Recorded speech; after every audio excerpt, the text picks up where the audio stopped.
Ma présentation d'aujourd'hui est basée sur une enquête de terrain réalisée durant l'été 2019 dans le cadre de mon master d'anthropologie. J'ai effectué celle-ci à Juchitán, qui est une ville située dans la région de l'isthme de Tehuantepec, dans l'état de Oaxaca, au Mexique. Dans cette région, il existe des personnes qui sont assignées hommes à la naissance, mais qui ne s'identifient pas exactement comme telles. Certaines affirment une identité féminine visible au quotidien, d'autres s'habillent en femme occasionnellement et d'autres pas du tout. Aujourd'hui, je vais me concentrer sur la question des constructions identitaires des mouchettes dans le monde contemporain, dans un contexte de globalisation des catégories de genre et de sexualité. Mais avant d'entrer vraiment dans le vif du sujet, je vais vous dire quelques mots sur la manière dont j'ai mené mon enquête. Tout d'abord, je dois dire que je dois une grande partie de mon intégration au sein de ce milieu d'interconnaissance à ma bonne entente avec une mouchette qui s'appelle Sheila. C'est elle qui, la première, m'a introduit à son groupe d'amis et qui m'a invité régulièrement à leurs réunions festives, au cours desquelles mon identification par les mouchettes comme homosexuelle a fortement contribué à créer du lien. J'ai ainsi été amené à renoncer à une forme de communication intentionnelle avec un but prédéfini et à me laisser prendre dans les interactions quotidiennes avec les mouchettes. Je pourrais dire que le quotidien était à la fois mon objet d'étude et une partie intégrante de ma méthodologie. J'ai enfin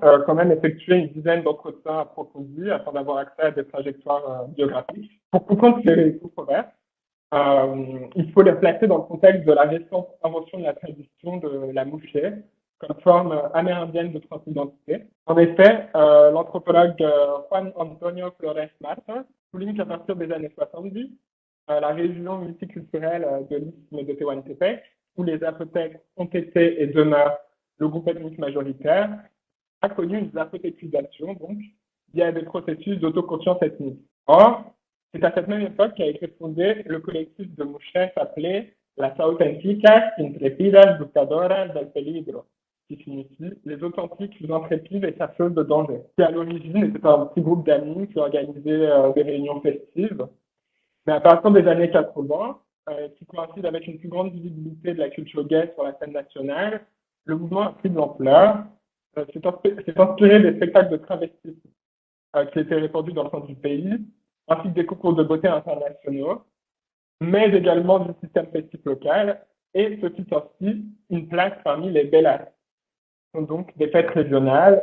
Or, c'est aussi au cours des années 80 que le port des vêtements traditionnels féminins par certaines mouchettes a pu s'exprimer dans la région. Mais bien qu'il s'agisse d'une pratique récente, elle a été et continue d'être massivement relayée par certains médias comme une tradition précolombienne. Enfin, dans les années 90, face au stigmate qui visait les mouchettes, accusées d'être les principales porteuses du VIH, elles se sont constituées en réseau d'activistes pour lutter contre les discriminations et les problèmes de santé sexuelle qui les touchent. Donc aujourd'hui, on constate que de plus en plus de mouchettes aspirent à féminiser leur corps de façon permanente.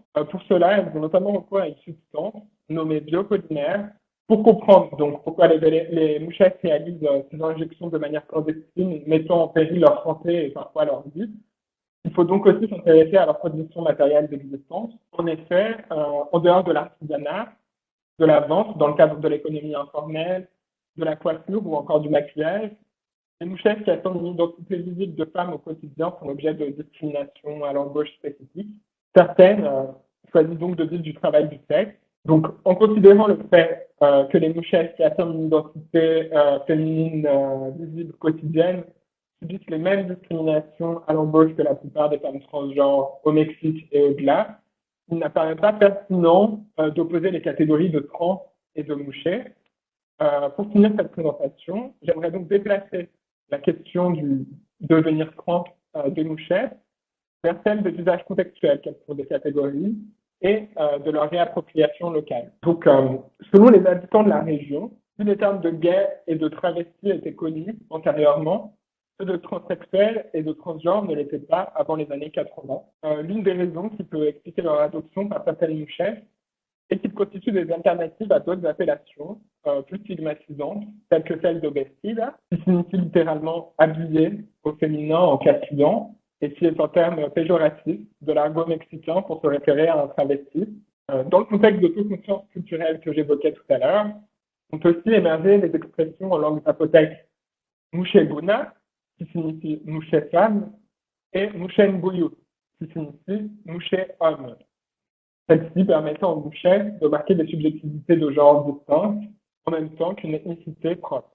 Celles-ci ne font pas consensus parmi les mouchets, puisque certaines craignent qu'elles ne créent des divisions communautaires. Elles préfèrent donc défendre celle de mouchet pour son caractère englobant. Par ailleurs, j'ai pu constater que dans leur souhait de faire respecter les terminologies LGBTQ+, certaines activistes différencient clairement la catégorie de travestis, qui désigne les mouchettes s'habillant en femmes occasionnellement, celle de transgenre, pour celles qui affirment une identité féminine visible au quotidien, mais qui ne souhaitent pas d'opération, et enfin, celle de transsexuels, pour celles qui sont opérées. Le genre des mouchettes fait l'objet d'une constante négociation en fonction des contextes dans lesquels elles se trouvent et des interlocuteurs auxquels elles sont confrontées. Alors, j'ai pu constater que, comme elles, la plupart des mouchettes, dans leurs interactions quotidiennes, jonglent avec ces catégories de la même manière qu'elles le font avec ces prénoms ou encore les pronoms.